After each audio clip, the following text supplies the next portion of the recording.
Hello everyone and welcome in a new video. और आज की इस वीडियो में हम सभी लोग पढ़ने वाले हैं प्रॉपर्टीज ऑफ मोल्डिंग सैंड और उसके जो भी टाइप्स होते हैं। आज की इस वीडियो में हम वो देखने वाले हैं, यानी कि आपकी जो सैंड यूज़ होती है कास्टिंग में जो भी सैंड यूज़ होती है यहाँ पर, उसमें बेसिकली उसकी क्या क्या प्रॉपर्टीज़ होती हैं, किस तरह की जो सैंड है हमें यूज़ करनी चाहिए कास्टिंग में, एंड उसके सैंड की मतलब कितने टाइप की सैंड्स होती है बेसिकली आज की इस वीडियो में देखने वाले। तो प्रॉपर्टी की बात करें तो फर्स्ट नंबर पे प्रॉपर्टी आती है जिसको बोलते हैं रिफ्रैक्टिवनेस। रिफ्रैक्टिवनेस क्या बोला जाता है? रिफ्रैक्टिवनेस। इसका मतलब क्या होता है? रिफ्रैक्टिवनेस का मतलब सिंपली इसका मतलब होता है जो भी आपकी मोल्ड कैविटी है वो आखिर कितना कितना ज़्यादा से ज़्यादा और टेम्परेचर जो है झेल पाती है। यानी कि प्रॉपर्टी सैंड की जो कितना हाई टेम्परेचर करते हैं हम, कितना मतलब हाई टेम्परेचर करें उस मोल्टन लिक्विड का ताकि वो झेल सके, ठीक है, ताकि वो झेल सके। मतलब कितना हाई टेम्परेचर हमको रखना, मतलब ज़्यादा से ज़्यादा कितना हाई टेम्परेचर हो सकता है उसको हम कहते हैं रिफ्रैक्टिवनेस। किसी भी सैंड की आखिर मतलब कितना हाई टेम्परेचर वो सैंड आपकी एब्जॉर्ब कर सकती है वो कहलाता है आपका रिफ्रैक्टिवनेस, ठीक है। यानी कि एबिलिटी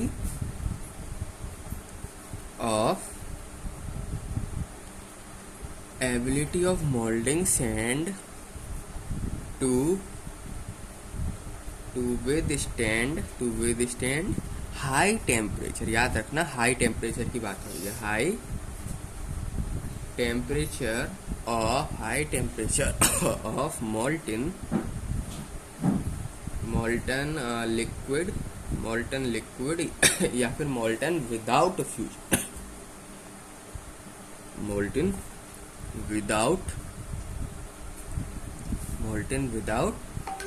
फ्यूजन, ठीक है। तो बेसिकली ये प्रॉपर्टी होती है, यानी कि आपकी जो भी मोल्ड सैंड है, जो भी आपकी मतलब सैंड है वो बेसिकली आखिर कितना हाई टेम्परेचर के साथ विदस्टैंड कर सकती है, यानी स्टैंड हो सकती है। दूसरी प्रॉपर्टी के हम बारे में बात करते हैं जिसको हम बोलते हैं परमिएबिलिटी। क्या बोलते हैं? परमिएबिलिटी। अब इस परमिएबिलिटी का क्या मतलब होता है? परमिएबिलिटी का मतलब होता है यानी किसी भी सैंड में आप कितनी गैसेस भर सकते हैं, ठीक है। मतलब कोई सैंड है उसमें कितनी गैसेस एस्केप कर सकती है, ठीक है। इसको आप परमेबिलिटी बोलते हैं। मतलब आपका जैसे अगर मोल्टन जो भी मेटल था आपका वो गर्म हुआ, सैंड गर्म होगी तो कुछ गैसेस रिलीज होंगी। वो गैसेस आपका सैंड से एयर में आसानी से जा पा रही हैं कि नहीं जा पा रही हैं? सैंड से एयर तक आसानी से जा भी पा रही हैं कि नहीं जा पा रही हैं, बेसिकली इसको बोला जाता है परमिएबिलिटी, ठीक है। तो आपकी जो मोल्ड सैंड है वो अच्छी परमिएबल होनी चाहिए, ठीक है, अच्छी क्वालिटी की होनी चाहिए ताकि जो आपकी परमिएबिलिटी है वो सिंपली ना के बराबर हो। परमिएबिलिटी क्या होता है? Ability of the sand to allow the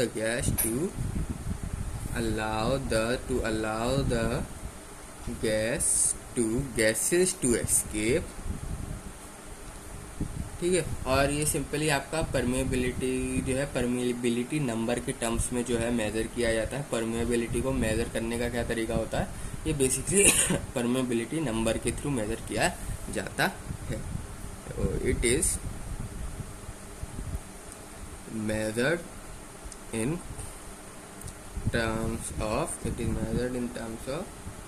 permeability, ठीक है। परमेबिलिटी के टर्म्स में इसको क्या, परमेबिलिटी नंबर के टर्म्स में क्या किया जाता है? इसको मेज़र किया जाता है, ठीक है। और आपका जो परमेबिलिटी नंबर है ना, ये जितना कम से कम होगा उतनी आपकी जो सैंड है उतनी बेहतरीन होगी, उतनी ही ज़्यादा परमेबल होगी। तो आपका परमेबिलिटी नंबर जो है सब बहुत ज़्यादा कम होना चाहिए। लेसर अगर है आपकी परमेबिलिटी नंबर तो आपकी सैंड की जो क्वालिटी है वो बहुत ज़्यादा बढ़िया है, ठीक है। आपकी सैंड की क्वालिटी बहुत ज़्यादा बढ़िया है अगर आपका परमिएबिलिटी नंबर जो है कम है। तो इसको भी आप यहाँ पर नोट कर सकते हैं कि lesser the permeability number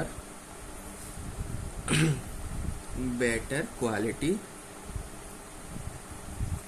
sand it, ठीक है।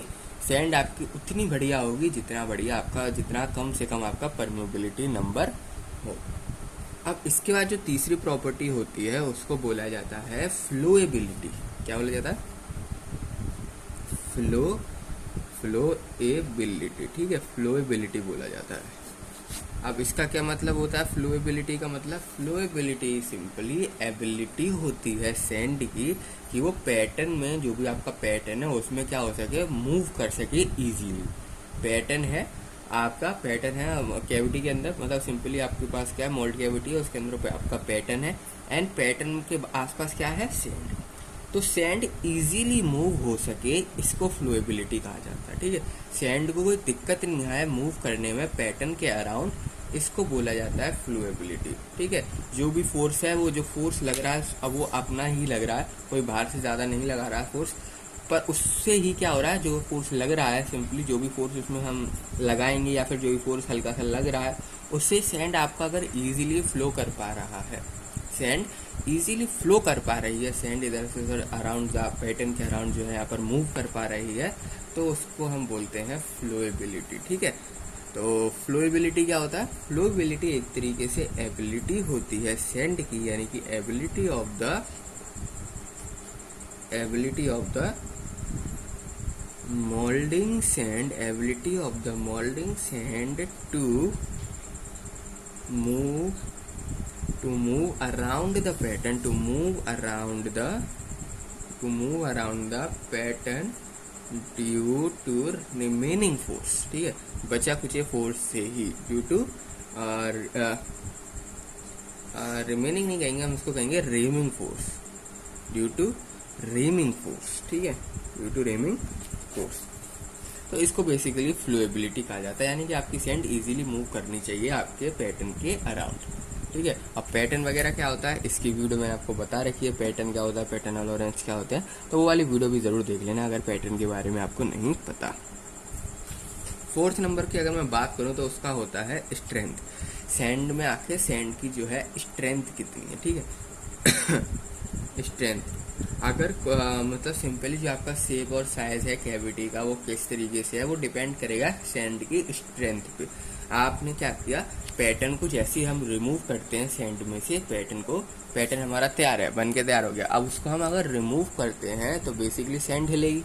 अगर सैंड की स्ट्रेंथ अच्छी होगी तो सैंड नहीं मूव करेगी, और हमको सैंड मूव नहीं करानी, आपने पैटर्न को खींच दिया तो क्या होता है ना, कभी कभी उसके साथ सैंड भी निकल के आ जाती है, कभी कभी इसके साथ सैंड निकल के आ जाती है, जिसकी वजह से क्या होता है, बाद में हम मोल्टन मेटल डालते हैं तो एक परफेक्ट जैसा शेप था उस तरीके का शेप नहीं बन पाता है, ठीक है। तो स्ट्रेंथ जो है सैंड की यहाँ पर होना बहुत ज़्यादा ज़रूरी है, ताकि जब हम पैटर्न को बाहर निकालें तो सैंड बाहर नहीं आ जाए, खाली पैटर्न ही बाहर निकले, सैंड जैसी थी वैसी ही जमी रहे, सैंड को कोई भी दिक्कत यहाँ पर नहीं हो, ठीक है। To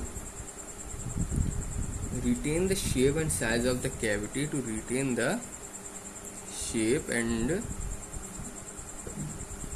size of the cavity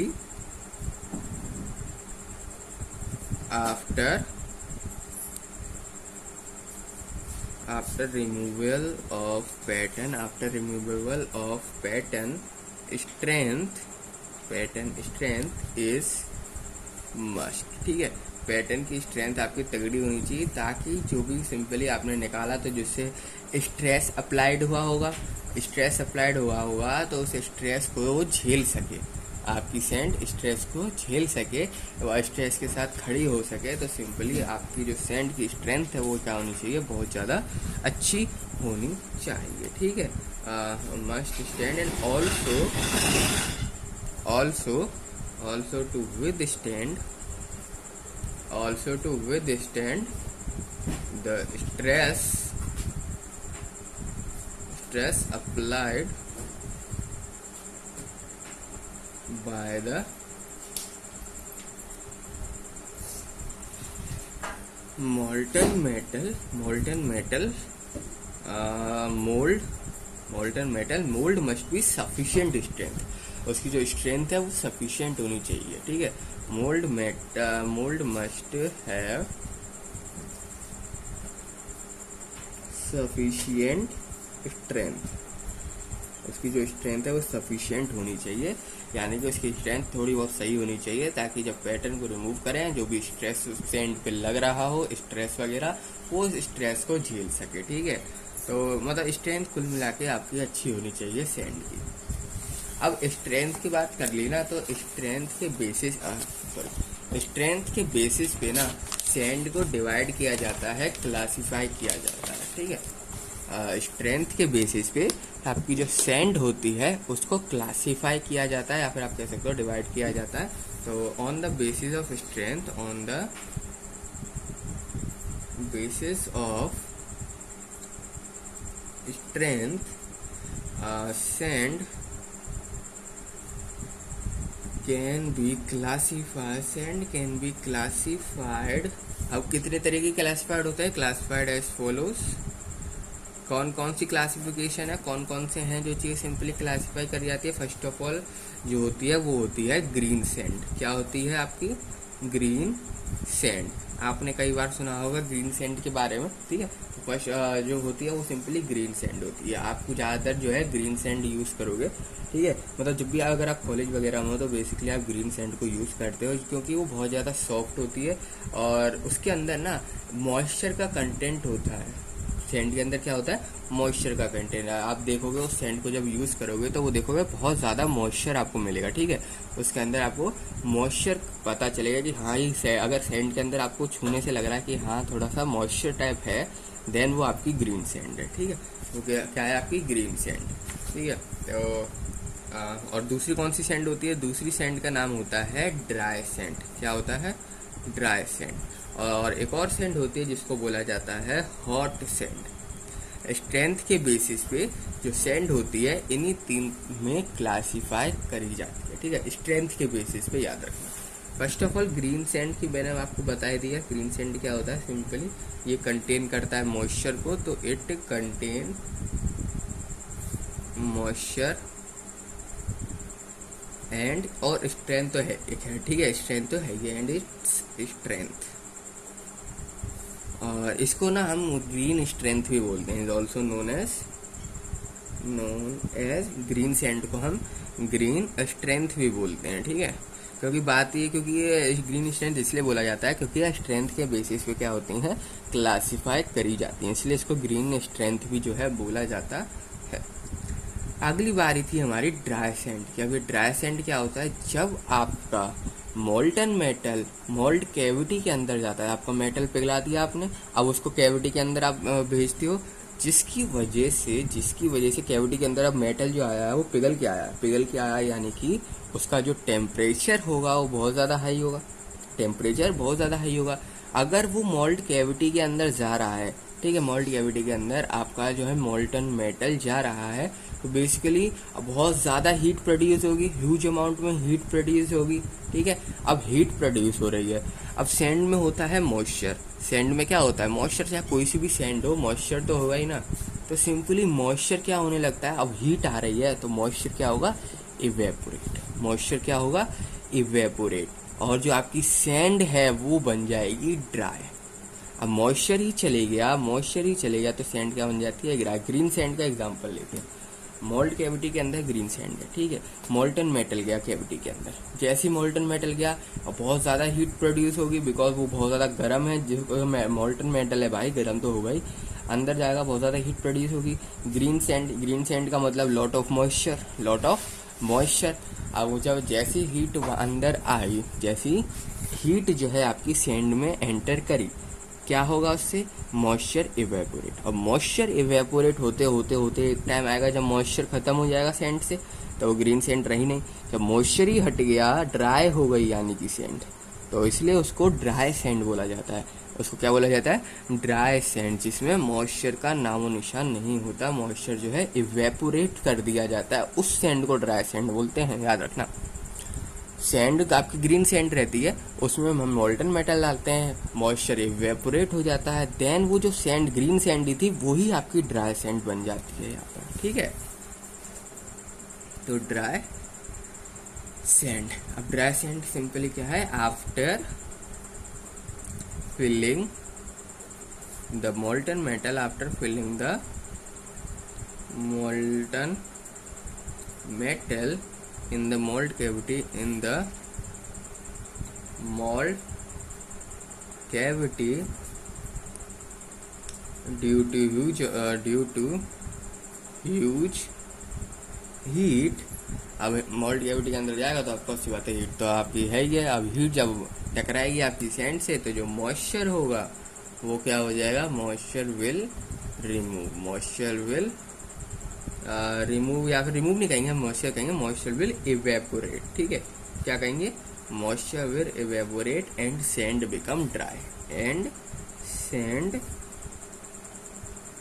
become dry. आपकी जो सैंड होगी वो बेसिकली यहाँ पर क्या हो जाएगी, ड्राई हो जाएगी। इसी को आप ड्राई सैंड बोलते हो, इसी को हम क्या बोलते हैं, ड्राई सैंड बोला जाता है। ठीक है, अब सैंड हमारी ग्रीन सैंड से ड्राई सैंड में कन्वर्ट हो गई।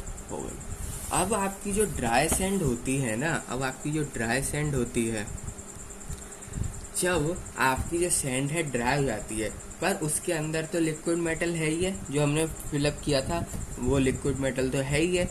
अब लिक्विड मेटल है तो उसमें क्या होगा, हीट तो बनी रहेगी, हीट तो बनी रहेगी।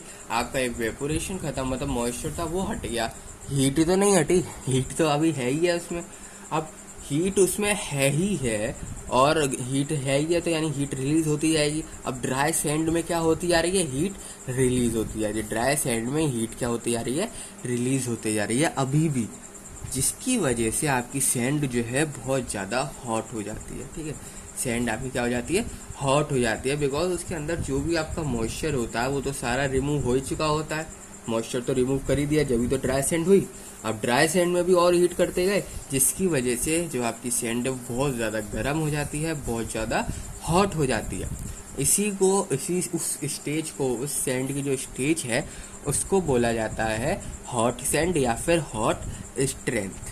ठीक है, तो यानी कि after becoming dry still the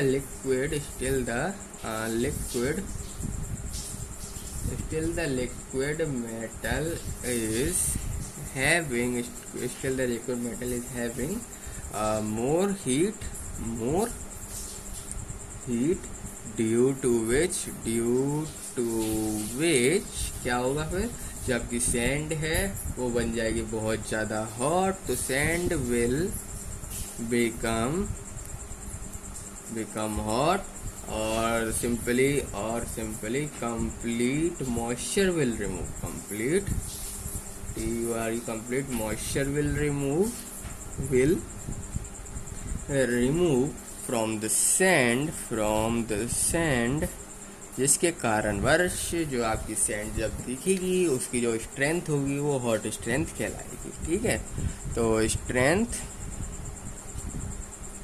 of hot sand, strength of hot sand is known as hot strength। क्या बोला जाता है उसको, hot strength बोला जाता है। ठीक है, उसको आप hot strength यहाँ पर बोलते हो। तो स्ट्रेंथ के बेसिस पे इन्हीं टाइप में क्या होती है, आपकी सैंड को डिवाइड किया जाता है, और यही 3 तरह की सैंड आपकी होती हैं, green sand, dry sand, hot sand. Green sand में होता है धड़ाधड़ मॉइस्चर, हॉट सैंड में मॉइस्चर हट जाता है, पर फिर भी हीट तो रहेगी। अब हीट रहेगी तो वो सैंड और ज़्यादा गर्म हो जाती है, जिसकी वजह से वो बन जाती है आपकी हॉट सैंड। ठीक है, तो यही आपकी स्ट्रेंथ के बेसिस पे यही होता है। ठीक है, सबसे पहले कम स्ट्रेंथ, ज़्यादा स्ट्रेंथ। ठीक है, तो इसी से आप मतलब सिंपली स्ट्रेंथ हम नापते हैं किसी भी सैंड का। ठीक है, हम प्रॉपर्टी अगली पे आते हैं। अगली प्रॉपर्टी होती है आपकी हार्डनेस। क्या होती है, हार्डनेस, यानी कि आपकी सैंड जो है कितनी हार्ड है। ठीक है, अगर आपकी जो अच्छी सैंड कहलाती है ना, उसमें हार्डनेस बहुत ज़्यादा होती है, परमेबिलिटी बहुत कम होती है। हार्डनेस इंक्रीज होती है, परमेबिलिटी डिक्रीज होती है अच्छी सैंडों में। ठीक है, तो as hardness increases, permeability decreases।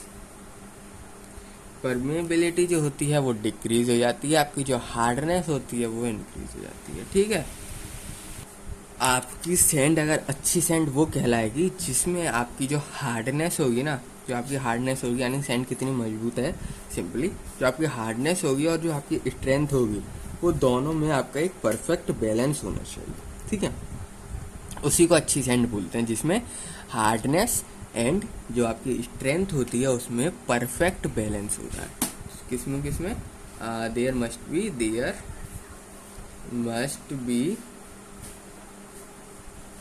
Balance between hardness and strength. Sand के अंदर अच्छी सैंड वो कहलाती है जिसमें हार्डनेस भी है उस सैंड में और स्ट्रेंथ भी है उस सैंड में। ठीक है, हार्डनेस और स्ट्रेंथ एक परफेक्ट रेशियो में ज़रूर होने चाहिए, पर दोनों चीज़ सैंड में प्रेजेंट होनी चाहिए। अगर एक भी चीज़ मिसिंग है देन आपकी वो अच्छी सैंड नहीं कहलाती है। ठीक है, और जो आपकी हार्डनेस होती है ये एक सरफेस प्रॉपर्टी होती है, मतलब ऊपर से सरफेस पे देखी जाती है और मेज़र करी जाती है। सिंपली ये मेज़र करने का क्या तरीका होता है, ब्रेनल हार्डनेस टेस्ट। इसको आप मेज़र किस तरीके से करते हो, ब्रेनल हार्डनेस टेस्ट से मेज़र करते हो। जो आपकी हार्डनेस होती है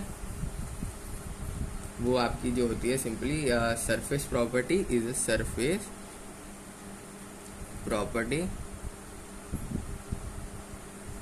प्रॉपर्टी होती है जो कि मेज़र करी जाती है, मेजर्ड बाय, किस चीज़ से मेजर करी जाती है, मेजर्ड बाय ब्रेनल हार्डनेस टेस्ट। ठीक है, तो आपका जो BNT होता है, इसको शॉर्ट में हम क्या बोलते हैं, इस टेस्ट को BNT टेस्ट। ठीक है, मतलब BNT बोलते हैं। ठीक है, इसको शॉर्ट में क्या बोलते हैं, इस टेस्ट को BNT। अब अच्छी सैंड वो कहलाती है जिसका जो BNT होता है वो 60 से 70 के बीच में लाई करता है, वो आपकी जो है बहुत ही अच्छी सैंड कहलाती है। जिसका आपका BNT या फिर इसको कहते हैं BNT बोल दो सिंपली, या फिर आप इसको बोल सकते हो BNT की जगह BNT और दूसरा भी नाम होता है इसका, उसको हम कहते हैं BHN। वो आपका मस्ट लाई बिटवीन 60 एंड 70। ठीक है, 60 से 70 के बीच में अगर BHN लाई कर रहा है, आपका BHN 60 से 70 के बीच में बेसिकली अगर आपका लाई कर रहा है तो उसको हम परफेक्ट सैंड बोलते हैं। ठीक है, मतलब बेहतरीन सैंड है वो। अगर आपका जो BHN है, अगर आपका BHN 70 से ज़्यादा है देन वो परमेबिलिटी जो है सैंड की वो अफेक्ट करेगी, परमेबिलिटी गड़बड़ाएगी। और अगर आपका BHN 60 से कम है तो जो स्टेबिलिटी है वो डिस्टर्ब हो जाएगी, डायमेंशंस की जो स्टेबिलिटी है वो डिस्टर्ब हो जाएगी। तो अगर 60 से 70 के बीच में है देन आपकी सारी चीज़ें क्या होंगी, बैलेंस हो। तो यहाँ लिख देते हैं फॉर BHN ग्रेटर देन 70 पर जो आपकी परमेबिलिटी होती है गेट अफेक्टेड। ठीक है, अफेक्ट हो जाती है, पूरी की पूरी बर्बाद हो जाती है। ठीक है, अफेक्ट हो जाती है सिंपली, मतलब सही से नहीं काम करती है उसकी परमेबिलिटी सैंड की। और अगर आपका BHN लेस देन 60 है देन आपकी जो डायमेंशनल्स होती हैं, डायमेंशनल स्टेबिलिटी जो होती है, डायमेंशनल स्टेबिलिटी जो होती है वो मे गेट डिस्टर्ब्ड, वो डिस्टर्ब हो जाती है। तो आपका BHN 60 से 70 के बीच में लाई करना चाहिए। ठीक है, अब बढ़ते नेक्स्ट, जिसको बोला जाता है कोलैप्सिबिलिटी। क्या वो नेक्स्ट प्रॉपर्टी कौन सी है, कोलैप्सिबिलिटी,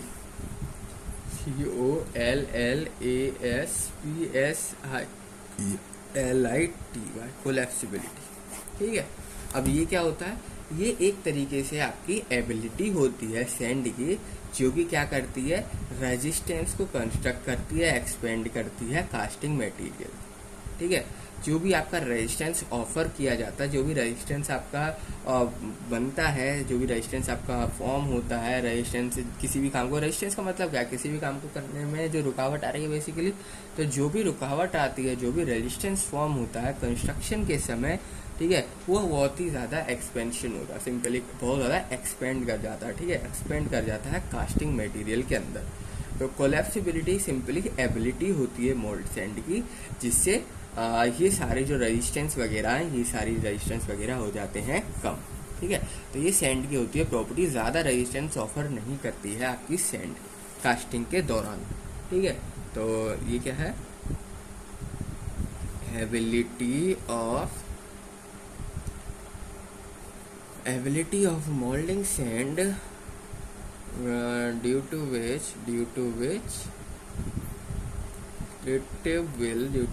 it will not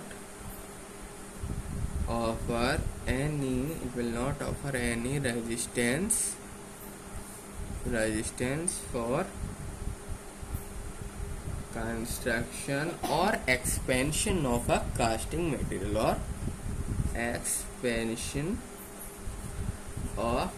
material casting material, ठीक है। ये बेसिकली आपका होता है। तो अगर आपको इम्प्रूव करनी है कोलैप्सिबिलिटी, तो सिंपली जो आपका डस्ट है, वुड फ्लोट्स है, जो आपके सिंपली ये सारी चीज़ें तो है ना बिल्कुल नॉर्मल होनी चाहिए, ज़्यादा नहीं होनी चाहिए। कोलैप्सिबिलिटी बेसिकली आपका जो रेजिस्टेंस क्रिएट होता है ना, रेजिस्टेंस किसी भी काम को, रेजिस्टेंस का मतलब क्या है, किसी भी काम को करने का रुकावट। तो जो भी सैंड रुकावट देती थी,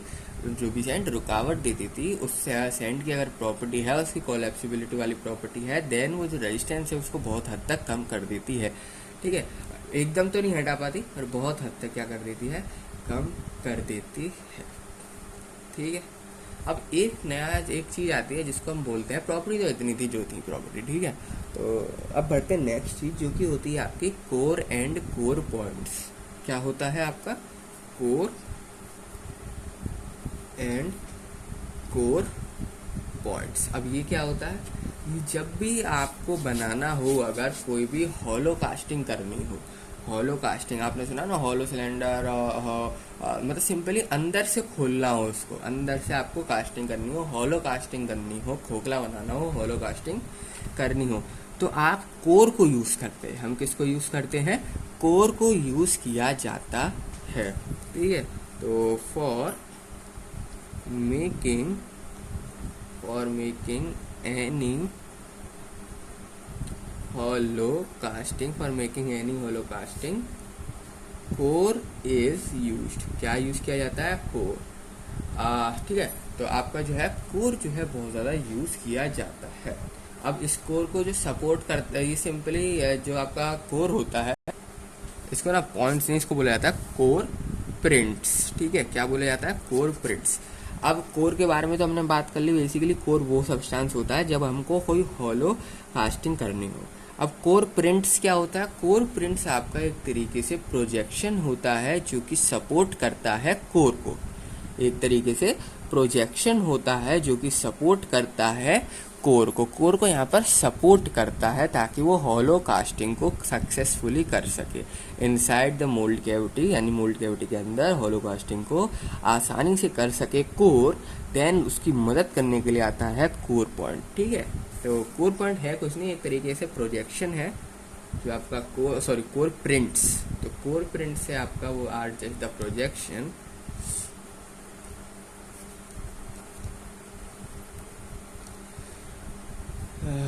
on the pattern which is used to support core, used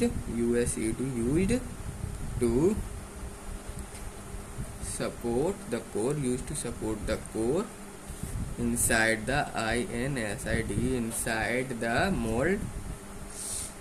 inside the mold cavity, mould cavity के दौरान, जो कि simply core point, simply core prints जो है मदद करता है कोर की, ताकि होलो कास्टिंग को सक्सेसफुली किया जा सके, कोई भी दिक्कत नहीं आए आपकी होलो कास्टिंग में, ठीक है। तो बेसिकली इसको ही हम कहते हैं। और बाकी जो प्रॉपर्टी वगैरह थी वो तो बेसिकली मैं आप सभी लोगों को बता ही चुका हूँ किस तरीके से क्या क्या प्रॉपर्टीज़ होती हैं, क्या क्या सिंपली किया जाता है। अब बात तो यही था simply core and core cons casting की, जो सिंपली कई सारी जो प्रॉपर्टीज़ होती हैं, जितनी भी प्रॉपर्टी होती हैं बेसिकली मैं बता चुका। अब इस वीडियो में इतना ही। मिलते हैं आप सभी लोगों से नेक्स्ट वीडियो में। नेक्स्ट वीडियो में हम करने वाले हैं मैन्युफैक्चरिंग प्रोसेस, जो मेटल कास्टिंग टर्मिनोलॉजी होती है, मेटल किस तरीके से कास्ट किया जाता है, किस तरीके से फॉर्म होता है मेटल मोल्ड कैविटी के अंदर। बेसिकली आज की नेक्स्ट वीडियो में हम वो देखेंगे। तो नेक्स्ट वीडियो होने वाली है बहुत ज़्यादा इंपॉर्टेंट। तो इस वीडियो में इतना ही। मिलते हैं आप सभी लोगों से नेक्स्ट वीडियो में।